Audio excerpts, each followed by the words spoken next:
For libertarians, the basic unit of social analysis is the individual. That doesn't mean we're atomistic individualists, doesn't mean we deny the benefits of cooperation or anything like that. We just say social analysis has to start with the individual. It's not clear what else it could be. Only individuals make choices. Only individuals can take responsibility for those choices. We do lots of things together in groups, from paying to have a sandwich made for lunch, to going to church, to joining a club, to joining an army.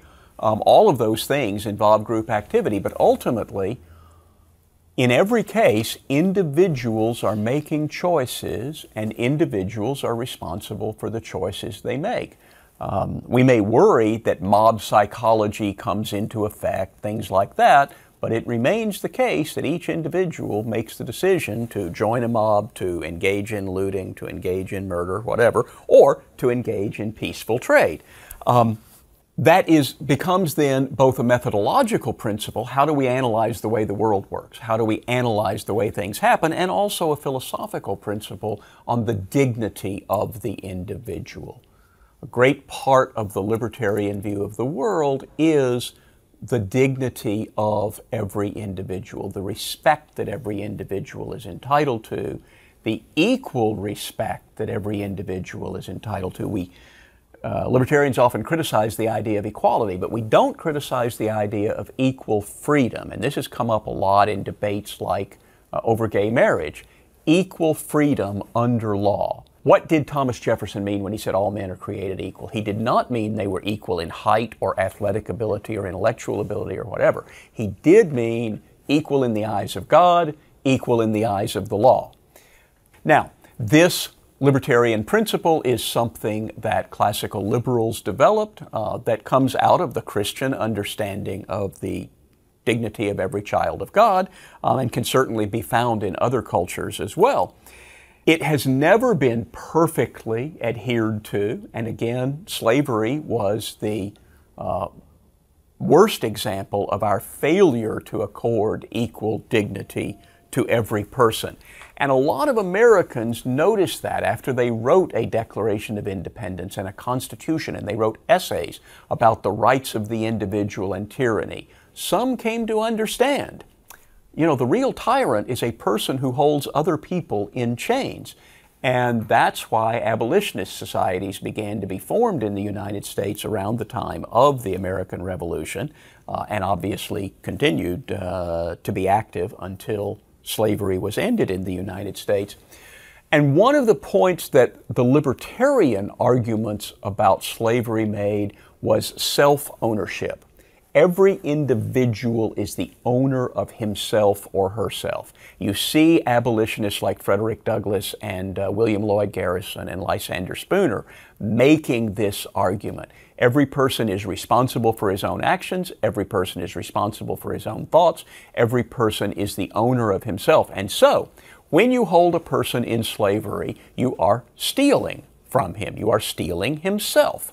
And one of the things that William Lloyd Garrison and the other abolitionists called slaveholders was man-stealers, because they were stealing men, not from God, not from other people, but from themselves.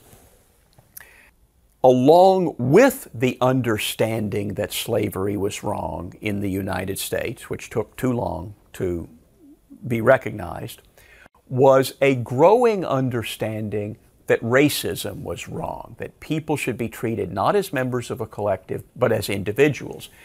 Slavery and racism are not the same thing. There were plenty of societies that had slaves without having racist attitudes. It was just, if you conquered another tribe, you got to enslave them. It didn't mean they were inferior to you. The Romans often used Greek slaves as their teachers. They didn't think the Greeks were inferior. The Greeks just lost the war. And so they got enslaved. In the United States, and much of the Western world during the period of African slavery, slavery and racism came to be associated, and the arguments against slavery and racism, therefore, proceeded together. The libertarian view is clearly each individual, every individual, has equal rights and equal dignity, and that refutes any argument for racist public policy, for racist treatment of people. And the same thing obviously is true of women's rights. Gender's not the same thing as race. It's more easy to understand why people thought men and women are different, so maybe they don't have the same legal rights, the same legal standing. But as we progress from the 18th to the 19th to the 20th century, we came to believe that men and women are not different in fundamental enough ways to have different rights. They may have different interests, therefore you may not see men and women proportionally represented in every part of society, but they do have equal rights. And that was a great part of the feminist movement from the early 19th century with Mary Wollstonecraft and the Grimke sisters, people who are included in my book, The Libertarian Reader, on up to the early 20th century, to the late 20th century, and even today, the argument that women should not be treated differently by government, or men should not be treated differently by government. A lot of this comes out of the notion of liberalism and the growth of commercial society, the American Revolution. Think about it. You've got a liberal argument from Locke and the Levelers on to the American Revolution, to Adam Smith and the Wealth of Nations. You've got an argument about individual rights, and each individual should be respected and each individual should be free. And it has to occur to some people reading those things, well, what about black people? What about women? You also have in the United States a newly burgeoning market commercial society. And one of the things that means is more people taking individual responsibility for their own lives. Instead of just being, you're a farmer because your father was a farmer, you're a lord because your father was a lord, now it's up to you to make your own way. And it became more difficult to consider women to be separate from men, although for a long time there were differences, like whether women, in particular married women, could hold property, whether they could testify in court, whether they were merely agents of their husbands. And again, there was a certain amount of denial of self-ownership, and maybe it's not man stealing, woman stealing. If you steal from a woman the responsibility to be held responsible for the consequences of her actions, then you are stealing part of her humanity, part of her dignity. Took a long time for society to understand this. It's still an imperfect understanding, but libertarians played a role, and when I say libertarians, I'm including classical liberals, people who are arguing from libertarian principles before the word was ever used, were at the forefront of this understanding that black people, women, everybody is an individual deserving of equal respect. Gay rights took even longer. You couldn't argue that there was any particular understanding of gay rights coming out of the American Revolution.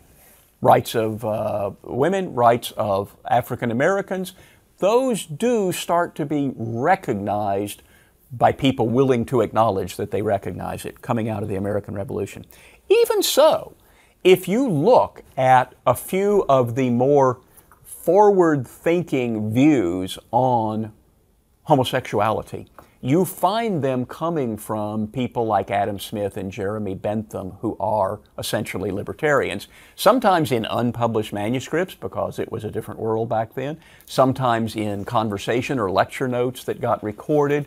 But there are examples of people in the libertarian world questioning the oppressions of gay people that really nobody else was questioning back then. And then after the Civil Rights Revolution, after the feminist revolution of the 1960s, then very quickly libertarian and classically liberal-minded people begin to understand, yes, gay people are also people, should not discriminate on the basis of sexual orientation. And in every case, I think libertarians have been among the people who saw these connections, made these insights earliest in the discussion. We live in a world largely characterized by individualism, including individual rights, property rights. We mostly get the right, have the right to decide how we will live our lives. One of the things libertarians may underestimate in talking to people is how much of our lives really are free already. We don't ask Congress what time we should get up in the morning. We don't ask the police to get our kids to go to school, although they sometimes take that responsibility for themselves, but we don't ask them. We don't ask that Parliament tell us what to fix for dinner. We make all these decisions, what car to buy, what computer to buy, what clothes to wear. We make those decisions ourselves. So we're living in a largely individualist modern world. Nevertheless, there are so many ways that the state does continue to deny our individualism, to steal at least part of our humanity, if not all of it, in the United States and around the world. One of the things the state does, and I've been talking about that here, is it dehumanizes us by treating us as parts of groups. It used to be the king is up here, and below him are the dukes, and below them the earls, and below them the knights, and then you get down to the peasants, and it's all a hierarchy, and everybody stays where they are. And that really is dehumanizing. People don't always see it that way at the time, but it is treating people as merely part of a class. You are the peasant class, you are the priestly class, you are the lords, the monarchs, and so on. Today, too often, government defines people still by race or sexual orientation or gender or some other grouping. And you know, a lot of times, I think people complain about identity politics. Why are these people organizing as African Americans or Irish Americans or whatever? Well, one of the reasons they organize that way is because first, the state treated them as a member of that class. The state said, because you are homosexual, you are a class that is denied recourse to the courts for the oppression done to you. What does that do? It causes gay people to organize under identity politics. Now, I would prefer they organize under a more individualist banner, but still, the grouping was originally created by the state. We all know that there are no perfect lines between races, and yet the state defines people as members of particular races. And particularly racist states even have regulatory bodies to decide who's on which side of the line. In South Africa, they had 4 official races: black, white, colored, for people who were partly black and partly white, and Asian. I think they actually called it Malay, but anybody who was of any Asian heritage would be in that category. And they had a population registration bureau, so if you wanted to claim, the guy who bought a house next to me, he does not look white to me, I would like you to investigate him. And they would do that. In the United States, we've had a few instances recently as part of affirmative action programs, trying to define who's actually black, who's actually Hispanic, that sort of thing.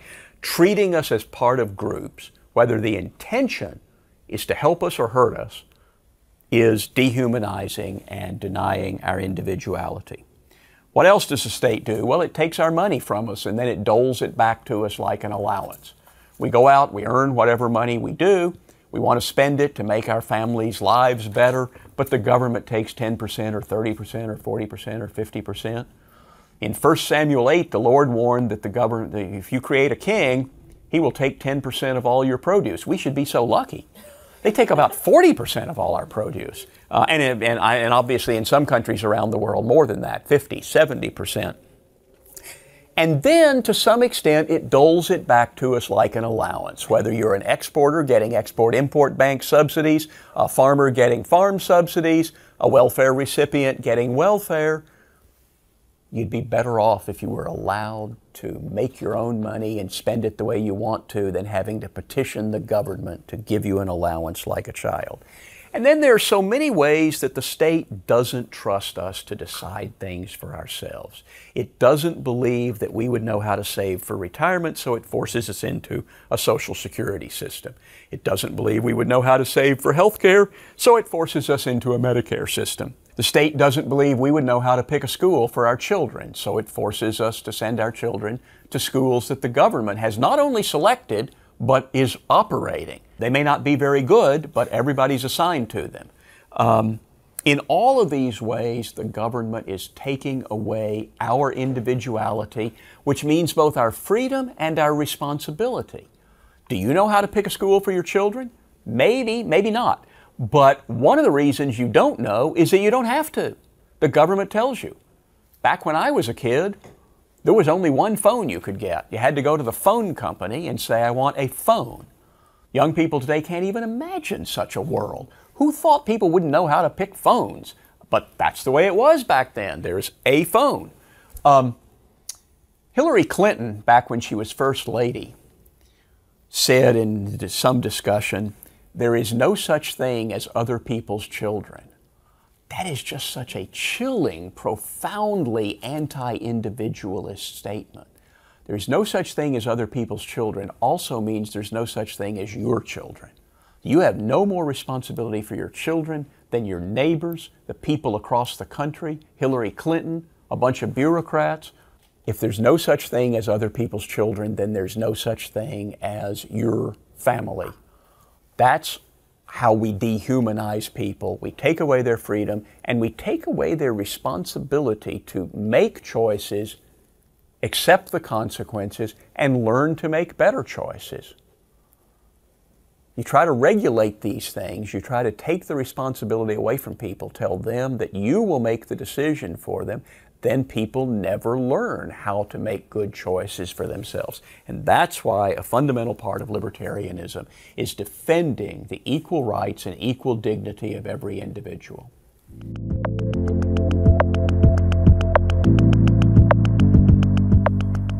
You mentioned Hillary Clinton, but another worse quote came to mind with Bernie Sanders and the different types of perfume that people choose, and presumably because we have these choices, then other children in the world will starve. How would we as libertarians respond to the claim that people have choices because others have none? We would just roll our eyes and sigh. Bernie Sanders said we shouldn't have 23 kinds of sneakers and 18 kinds of deodorant while any child is hungry. That suggests that we should not have a market economy while any child is hungry. Well, I'll tell you one thing. If we didn't have a market economy, before then, all children were hungry.